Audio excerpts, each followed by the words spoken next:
이제 코로나 상황이 막바지에 다다른 게 더 실감이 되고요.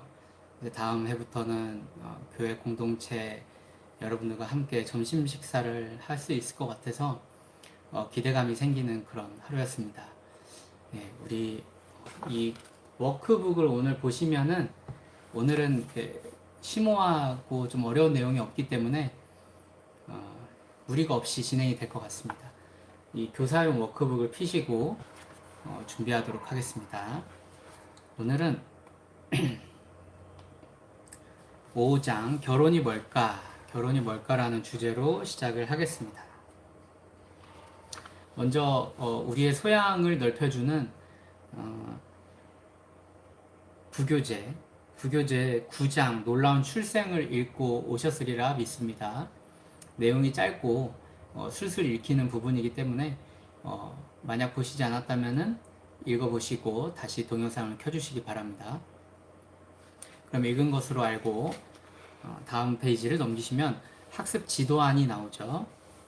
학습 지도안을 보시면 요점이 뭐냐면 성경이 말씀하는 결혼에 대해서 배운다 입니다. 학습 목표는 인지적으로는 결혼의 정의를 알고 성관계와 출산이 결혼 안에서만 허락된 이유를 아는 것이죠. 그리고 정서적으로는 결혼에 대한 소망과 기대감을 갖게 되는 것입니다. 그리고 행동적으로는 결혼 전 성관계를 갖지 않기로 결단하는 것입니다. 우리가 읽어본 말씀은 에베소서 4장 2절과 3절입니다. 성경을 지금 피실 수 있다면 함께 읽어보도록 하겠습니다. 에베소서 4장 2절과 3절입니다. 함께 읽겠습니다. 모든 겸손과 온유로 하고 오래 참음으로 사랑 가운데서 서로 용납하고 평안에 매는 줄로 성령이 하나 되게 하신 것을 힘써 지키라 입니다. 티칭 가이드 옆 페이지 티칭 가이드를 보시면 제가 읽는 부분을 줄을 쳐 보시면은 조금 더 요약 정리를 하시기에 편하실 것 같습니다. 두 번째 줄 보시겠습니다. 결혼에 대해 배우는 이유는 그 아랫줄 보시면 성과 관련된 모든 것이 결혼 관계 안에서만 누릴 수 있는 것이기 때문입니다. 그렇다면 결혼은 무엇일까요? 첫째, 결혼은 육체적으로, 영적으로 하나로 결합되는 것입니다. 결혼 제도는 기독교 신앙 안에서도 매우 독특한 관계입니다.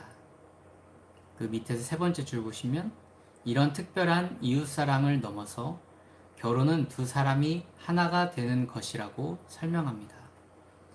그 문단의 마지막에서 세 번째 줄 보시면 성경은 이 관계를 교회와 예수 그리스도의 관계에 비유합니다. 예수 그리스도께서 교회를 위해 목숨을 걸고 끝까지 섬기시며 영원히 사랑하시는 그 관계가 바로 결혼의 관계입니다. 둘째, 성관계는 이런 결혼 관계 안에서 누리는 최고의 사랑의 표현입니다. 성관계는 서로 있는 모습 그대로 신체적으로, 영적으로, 정서적으로 하나가 되고 하나가 됨을 통해 깊은 쾌락을 느끼며 서로가 즐거울 수 있도록 섬기는 아름다운 사랑의 행위입니다. 그 문단의 두 번째 줄, 밑에서 두 번째 줄 보시면 그리고 그런 관계 안에서 태어난 아이는 축복을 받고 사랑을 받는 존재입니다. 아름다운 사랑의 결실이기 때문입니다. 셋째, 그러므로 결혼 밖의 성관계나 동거는 잘못된 것입니다. 그 아랫줄 보시면 동거는 이 관계가 영원하지 않을 것을 전제로 합니다. 그 밑에 줄, 그들이 원하는 것은 사랑이 아니라 게임 같은 쾌락일 뿐입니다. 그 아랫줄, 결혼 전 성관계도 마찬가지입니다. 그 아랫줄, 만약 결혼 관계가 아닌 사이에서 아이가 생긴다면 많은 경우 그 아이는 축복받지 못하고 누구도 책임지고 싶어하지 않는 존재가 되곤 합니다. 이런 가이드라인을 따라서 이번 본과 공부를 진행하시면 되겠습니다. 다음 페이지 오시면 후크 마음 열기입니다. 이 부분은 좀 시간이 할애돼도 이, 어, 이 러닝 타임이 앞에 나와 있어요. 그 앞에 장 열어보시면 학습 단계 이렇게 쭉 나와 있고 소요 시간이 뒤에 쭉 나와 있습니다. 그 중에서 후크 마음 열기가 10분이나 소요가 되는 이유는 이 마음이 열렸을 때 이 공과 공부에 효력이 발생해요. 아이들의 마음이 열리지 않았는데 공과 공부가 진행이 된다면 이것은 아이들이 꾹 참아내는 어떤 인내심 테스트 정도밖에 되지 않습니다. 그러나 마음이 열린다면 이 내용이 아이들 마음에 심겨질 테고 그 심겨진 그 말씀들이 열매를 맺어서 아이들이 그렇게 살아낼 수 있게 될 것입니다. 그래서 이 후크 마음 열기에 여러분들은 굉장히 심혈을 많이 기울여 주시고 마음을 차분히 하시고 아이들을 좀 기다려 주시는 시간을 많이 가져 주셨으면 좋겠습니다. 10분 이상을 후크 마음 열기에 할애하셔도 괜찮을 거라고 저는 생각을 합니다. 자, 마인드맵 그리기입니다. 우리는 평소에 결혼을 어떻게 생각하나요? 지금 이 시간 결혼과 관련된 다양한 생각들을 마인드맵으로 그려보고 관련된 개념들을 한번 연결해 봅시다. 아이들이 결혼에 대해서 상상되고 생각하는 것, 어떤 것도 좋습니다. 여기에 빈 공간에 적게 하시고요. 그리고 그 밑에 진행 가이드 보시면 도입 활동을 통해서 아이들이 평소에 가진 결혼과 성관계, 출산과 관련된 생각을 점검해 보시는 것입니다. 아이들이 정말 다양할 거예요. 같은 시대를 사는 또는 같은 성별을 가진 아이들이지만 정말 다른 가치관과 또 상상들을 하고 있음을 깨닫게 되는 시간이 되기를 바랍니다. 여기서 팁은 제일 아랫줄에 분명 결혼과 성관계나 출산을 연결해 생각하지 않는 친구들도 있을 거예요. 그 다양한 아이들도 있지만 아예 머릿속에 생각해보지 않은 친구들도 많이 있을 것입니다. 그럴 때는 교사가 은근슬쩍 교사 본인의 생각으로 이렇게 운을 띄우면서 아이가 키워드를 한번 풀어나갈 수 있도록 그렇게 지도를 해주시기 바라겠습니다. 그 다음 페이지 79페이지입니다. 이해하기. 성경이 말하는 결혼이란 이게 이제 마음을 열었을 때 들어가야 될 내용인 것이죠. 그러니까 내용적으로 볼 때는 이 내용이 가장 중요하게 됩니다. 성경이 말하는 결혼은 무엇일까요? 다음 글을 읽어보고 내가 가지고 있는 생각과 어떤 부분이 다른지 나눠보겠습니다. 이 각 문단을 아이들이 한 명씩 이렇게 번갈아 가면서 읽을 수 있게 지도해 보셔도 좋을 것 같고요. 짧기 때문에 아이들의 좀 호응도가 좋지 않다면 아이들과 함께 선생님이 읽어주셔도 될 것 같습니다. 읽어보고 그 중에서 아이들이 한 번 더 자기 스스로 동그라미 칠 수 있는 시간을 주는 겁니다. 그래서 이 글 중에서 자기가 핵심이라고 생각하는 단어를 10개를 동그라미 치게 합니다. 10개를 동그라미 치는 이유는 그 뒤에 나와 있습니다. 다음 페이지를 넘기겠습니다. 80페이지. 앞에 글에서 핵심이 되는 단어들을 10개 골라봅시다 해서 동그라미 친 것들이 처음엔 10개 아니어도 돼요. 8개일 수도 있고 12개일 수도 있습니다. 그 중에서 10개 정도를 적게 합니다. 이 네모 박스 안에 적게 하고요. 그리고 그 단어들을 사용해서 결혼에 관해 나만의 문장으로 정리를 해봅시다. 그러면 아이들이 생각하는 기존에 생각한 결혼에 대한 가치관이 상상이 생각들이 나오게 되겠죠. 성경이 말하는 결혼이란 이런 것에 대해서 한번 아이들이 쭉 정리해보고 자기 생각을 정리할 수 있게 그렇게 해주는 것입니다. 그리고 아이들 전체는 아니어도 일부 아이들이 발표를 할 수 있게 기회를 주시면 되겠습니다. 자, 여기까지 하시면 시간이 많이 지나 있을 수도 있겠어요. 20분, 25분 될 수도 있겠는데 여기서 멈추시고자 하시면 제일 뒤에 86페이지입니다. 86페이지에 맨 아래 마치는 기도로 바로 들어가 주셔도 됩니다. 시간이 할애가 안 되시면. 하지만 시간이 더 남으신다 하면 보통 이제 여자 친구들이 시간이 좀 더 남는 것 같아요.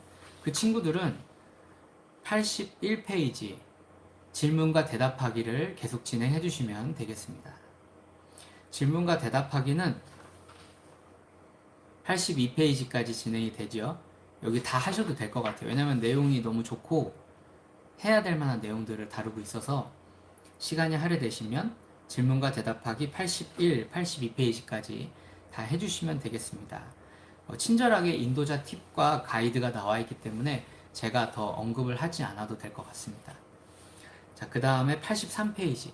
룩 생각하기는 생략하겠습니다. 왜냐면 반복되는 내용이 계속 언급되고 있기 때문에 그리고 시간 관계상 83페이지 룩 생각하기는 생략하겠습니다.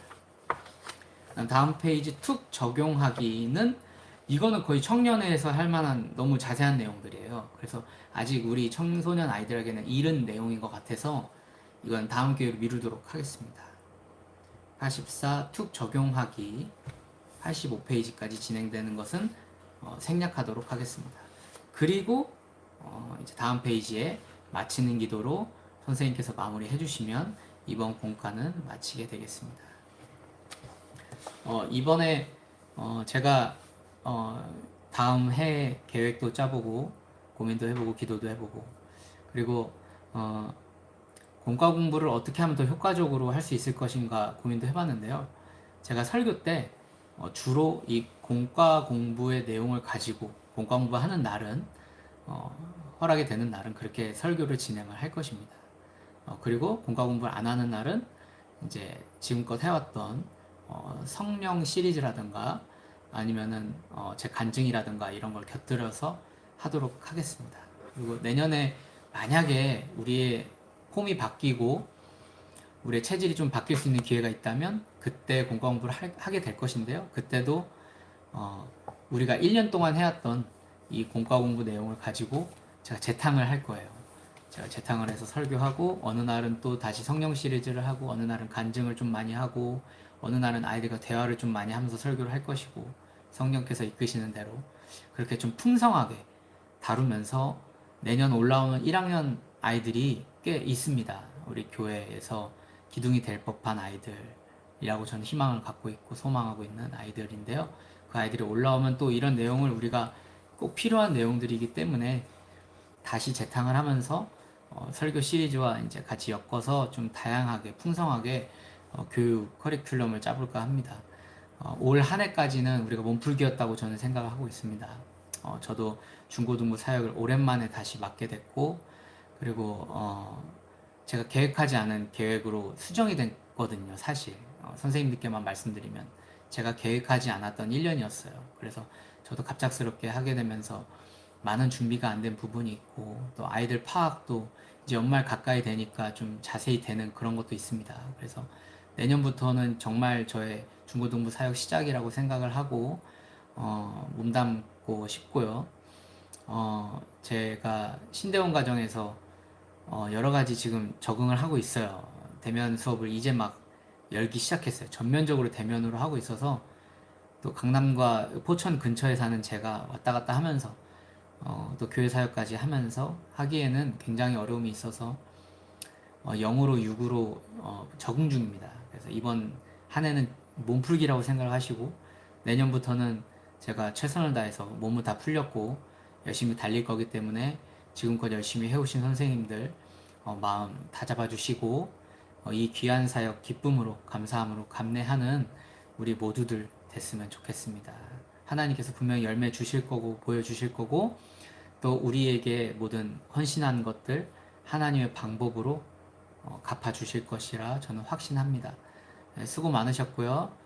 강건한 모습으로 내일 뵙겠습니다. 수고하셨습니다.